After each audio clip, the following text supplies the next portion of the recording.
Hi everybody, welcome to Raj kitchens. இன்றைக்கி நம்ம பார்க்க போகிறது டவர் ஆஃப் லண்டன். அதாவது முன்னாடி ஒரு காலகட்டத்தில் ஜெயிலாக இருந்த இடத்த நம்ம இன்றைக்கி பார்க்க போகிறோம். இன்னும் சொல்லப்போனால் நம்ம முன்னோர்களை அடிமைப்படுத்தின இடம்னு கூட சொல்லலாம். இன்றைக்கி அது ஒரு சுற்றுலாத்தலம் அப்படின்னு சொல்லக்கூடிய இடத்துல இதுவும் ஒன்று. பார்வைக்கு நல்லா இருந்தாலும் உள்ளே போகும்போது அதை நம்ம பார்க்கும்போது நம்ம முன்னோர்களை இந்த இடத்துல அடிமைப்படுத்தின இடம் தானே அப்படிங்கிற ஒரு நினப்பும் மனசுக்குள்ளே இருந்தது. பார்வைக்கு பார்க்குறதுக்கு நல்லா இருந்தது, உங்களோட ஷேர் பண்ணியிருக்கேன். பட் இந்த இடத்த பொறுத்த வரைக்கும் எனக்கு அவ்வளோ ஒரு சந்தோஷமாக நான் இந்த இடத்த பார்க்கல. ஏன்னா எனக்கு அதுக்குள்ளே இருந்த கஷ்டங்கள் தான் தோணுச்சு.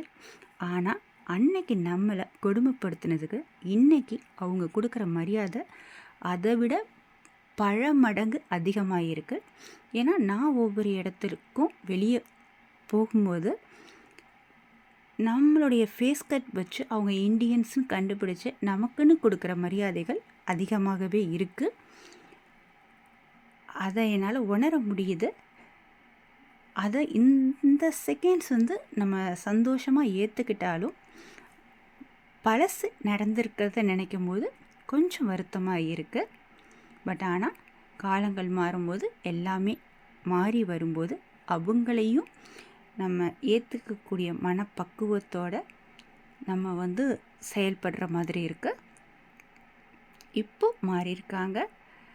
அதை பார்க்கும்போதும் அவங்கள்ட்ட இருக்கக்கூடிய நல்ல குணங்களை பார்க்கும்போதும் ஒரு சில விஷயங்கள் அவங்கள்ட்ட இருந்து நம்ம எடுத்துக்கணும்னு தோணுது. அதாவது நமக்கு பிடிச்ச விஷயங்களை மட்டும், நம்மளால் ஏற்றுக்கக்கூடிய விஷயங்களை மட்டும் அவங்கள்ட்ட இருந்து எடுத்துக்கணும்னு தோணுது.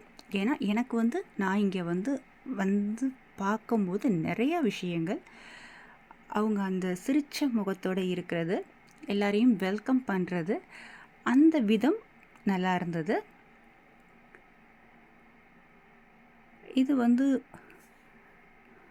அவங்க யூஸ் பண்ண பெட்ரூம்ஸ், ஒவ்வொரு ரூமும் நல்லா நீட்டாக அழகுபடுத்தி வச்சுருந்தாங்க.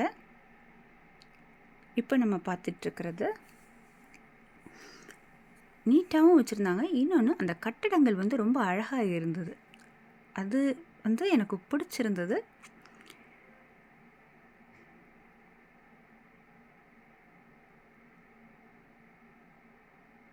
இப்போ இங்கே இருக்கக்கூடிய மக்கள் பார்த்திங்கன்னா, நம்ம இந்தியன்ஸை பொறுத்த வரைக்கும் அவங்க வெல்கம் பண்ணுற விதமும் நல்லாயிருக்கு. அதே மாதிரி நம்மளை மதித்து நடக்கக்கூடிய விதங்களும் நல்லாயிருக்கு. எதை வச்சு சொல்கிறேன் அப்படின்னு நீங்கள் கேட்டிங்கன்னா, அவங்க அந்த சிரிச்ச முகத்தோட நம்மளை வரவேற்கிற தன்மை. நெக்ஸ்ட்டு பார்த்திங்கன்னா, எந்த ஒரு இடத்துலையும் நமக்கு ஒரு முன்னுரிமை கொடுத்துட்டு அவங்க அடுத்த செகண்ட் தான் அதுக்குள்ளே வேலையை செய்கிறாங்க. ஸோ அந்த மெத்தட்ஸ் நான் பார்க்கும்போது எனக்கு ரொம்ப பிடிச்சிருந்தது. அவங்கள்ட்ட இருந்து அந்த சிரிப்புத்தன்மையவும் ஒரு விட்டு கொடுக்கக்கூடிய மனப்பக்குவத்தையும் எனக்கு எடுத்துக்கணும்னு தோணுச்சு. நெக்ஸ்ட்டு பார்த்திங்கன்னா, ரொம்ப சவுண்டு இல்லாமல் அமைதியான முறையில் அவங்களுடைய பேச்சு திறமை ரொம்ப பிடிச்சிருந்தது. அதே மாதிரி அவங்கவுங்களுக்குள்ள ஒர்க்கை மட்டும் பார்க்குற மாதிரி தான் இங்கே இருக்குது. ஸோ அந்த மெத்தட்ஸும் எனக்கு பிடிச்சிருந்தது. ஏன்னா ஒரு அளவுக்கு அதிகமாக அடுத்தவங்களை பற்றி நம்ம விமர்சனம் பண்ணாமல் நமக்கு உள்ள வேலைகளை நம்ம பார்த்தோம்னாவே நம்ம எப்படி முன்னேறலாங்கிறது நமக்கு தோணும். அது அவங்கள்ட்ட அதிகமாகவே இருந்தது. எனக்கு அந்த தன்மையும் பிடிச்சிருந்தது.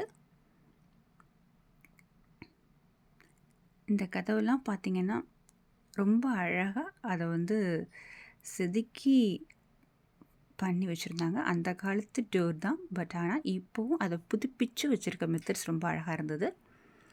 இது ஃபுல்லாகவுமே வெளியில் இருக்கக்கூடிய வென்டிலேஷன்ஸ். ஒரு அந்த காலத்து கட்டடம் மாதிரியே இல்ல. அது எல்லாமே நீட்டா அவங்க மெயின்டெயின் பண்ணி வச்சிருந்தாங்க. வெளியே இருக்கக்கூடிய கார்டன்.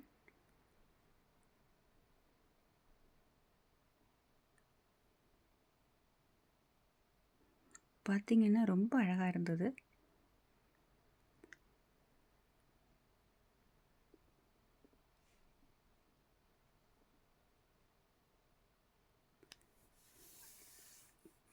இது வந்து ஒவ்வொரு ஃப்ளோர்ஸா இருந்துச்சு. அதாவது சைட் பை சைடா இருந்தது. ஒரே மாதிரி அ மாடி மாதிரி 3 ஃப்ளோர் அப்படிங்கிற மாதிரியெல்லாம் இல்ல. தனித்தனி வேயா இருந்துச்சு. நாங்க வந்து தனித்தனி வேயில தான் போய் பார்த்தோம். எங்களுக்கு வந்து பார்க்கும்போது 3 to 4 ஹவர்ஸ் வரைக்கும் ஆச்சு. ஃபுல்லா கவர் பண்ணி பார்க்குறதுக்கு. இதில வந்து எனக்கெல்லாம் ஒரு இடம் மட்டும் எடுக்க முடியல. அந்த ராஜா, ராணியோட கிரீடம்ஸ் அந்த இடத்துக்கு நாங்க வந்து அலோவ் பண்ணி எங்கள மட்டும் தான் உள்ள அலோவ் பண்ணாங்களே தவிர, செல்ஃபோன்ஸ், கேமரா எதுவுமே எடுக்கக்கூடாது அப்படின்னு சொல்லிட்டாங்க. ஸோ, என்னால வந்து அத எடுக்க முடியல உண்மைய சொல்லணும்னா. ஆனா, இங்க இருந்த இடத்துலயே அது அவ்வளோ அழகா இருந்தது. அந்த வைர கிரீடங்கள் பார்க்கும்போது அவ்வளோ அழகா இருந்தது. அது ஃபுல்லாவும் நம்ம நாட்டில இருந்து எடுத்துக்கிட்டு வந்தது தான்னு அந்த செகண்ட்ஸ் மனசுல தோணிக்கிட்டு இருந்துச்சு. ஏன்னா, அந்த கிரீடங்கள் பார்க்கும்போதெல்லாம் எனக்கு நம்ம நாட்டோட ஞாபகம் தான் இருந்தது. இவ்வளோத்தையும் நம்ம இவங்கள்ட்ட இழந்துட்டோமே அப்படிங்கிற ஒரு ஃபீலிங்ஸ் தன்மை இருந்தது.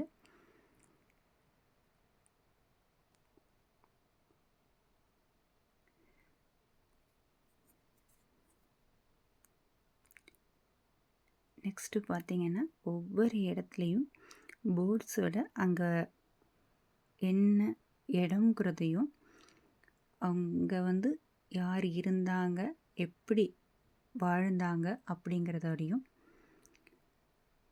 ஒரு சின்ன ஸ்கிரிப்டா எழுதி பண்ணியிருந்தாங்க.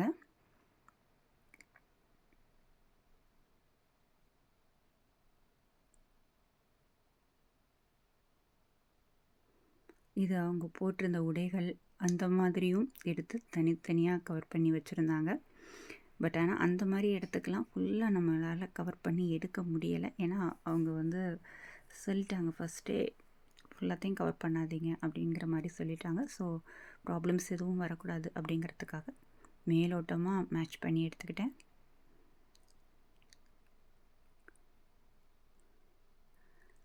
இது வந்து அந்த காலத்துல சோல்ஜர்ஸ் எப்படி இருந்தாங்களோ, அந்த மாரி மெத்தட்ஸில 1 ஹவருக்கு ஒரு தடவ சேஞ்ச் ஆயி பண்ணிக்கிட்டு இருந்தாங்க.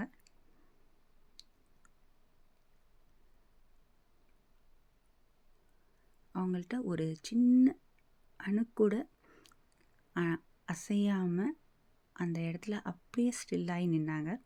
அது பார்க்கும்போதும் ரொம்ப அழகா இருந்தது.